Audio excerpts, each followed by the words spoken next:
Hello, my name is Julieta, and I'm a licensed marriage and family therapist, certified sex therapist, and founder of Aphrodite Counseling and Embodied Education. And I'm going to talk about enthusiastic consent today, both with a partner as well as how to tap into your own enthusiastic consent to find your body's yeses, your body's nos, and really respect and honor that.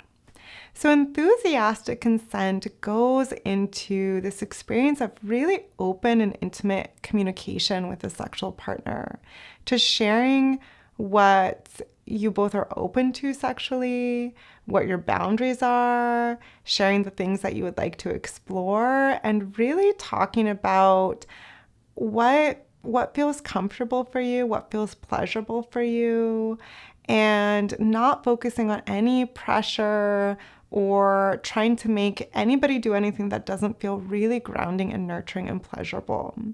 And just because we might feel very open to having one sexual practice with a partner one day doesn't mean that the next time we'll be feeling open to that. So enthusiastic consent is an ongoing process. It's checking in with our partners throughout sex. How's this feeling for you?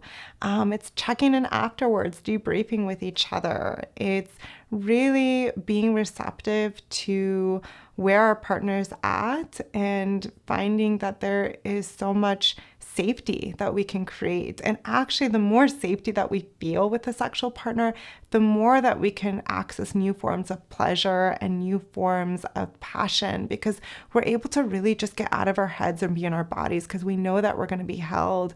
We know that our yeses are going to be respected and are honored, and that our nos will also be respected and honored. One thing that I don't hear about as much when we think about enthusiastic consent is our own relationship to that, is being able to tap into our own bodies, our own emotions, our thoughts, to reflect on what are our yeses and what are our nos, to notice if maybe we have internalized some messages about how we should be sexually, what we should find pleasurable, or if there are some things that are our yeses that we want to share with a partner and see if they would be open to. Are there any parts of you that maybe pushes that down because there's some shame or there's some judgment of that? So I view enthusiastic consent as this really deep form of trust, of intimacy. It's a gift, being able to share this with each other, to hold space with each other. And also it's a form of introspection. It's a form of self-growth, self-awareness, to be able to really get to know ourselves as sexual beings and to know that our sexuality might change throughout our lives, throughout different things that we're going through, depending on our partners, depending on where we're at. And to allow ourselves to tap into that, to honor that, to reflect on where we're at and listen to our bodies, knowing that our bodies have wisdom, that if something doesn't feel right for us, that's okay. We get to have boundaries, and to be able to have that be seen and respected only deepens intimacy and pleasure in a relationship. And so enthusiastic consent, like I said, is an ongoing process. It's a way to deepen your intimacy sexually and emotionally with your partner or partners. It's a way to be able to tap deeper into pleasure and passion and to trust. It can be very erotic to talk about the things that you like, the things that you don't like, or the things that you might be open to exploring and you'd like to just talk about that some more.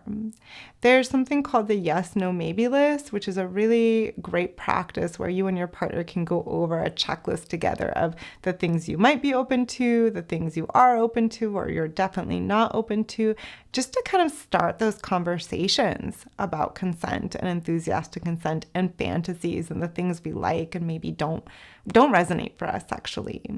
And I think that jump starting those conversations just can be super supportive and helpful. And and can help this ongoing deepening journey of enthusiastic consent. So thank you so much for joining. I will be creating a yes, no, maybe list, a resource available on my blog, where if you and your partner want to explore that together and start to have these discussions, that will be available to you.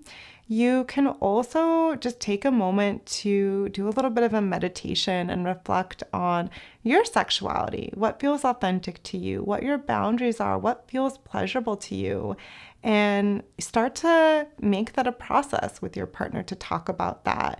Talk about how you'd like to check in with each other when you're engaging sexually and how you'd like to have some aftercare after sex. Do you want to cuddle after sex? Do you like to do other activities after sex? Really being intentional with each other can be really transformative and connecting and intimate.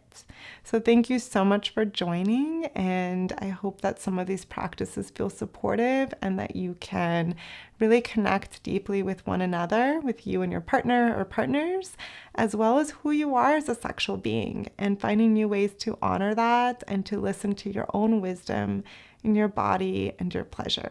Thank you.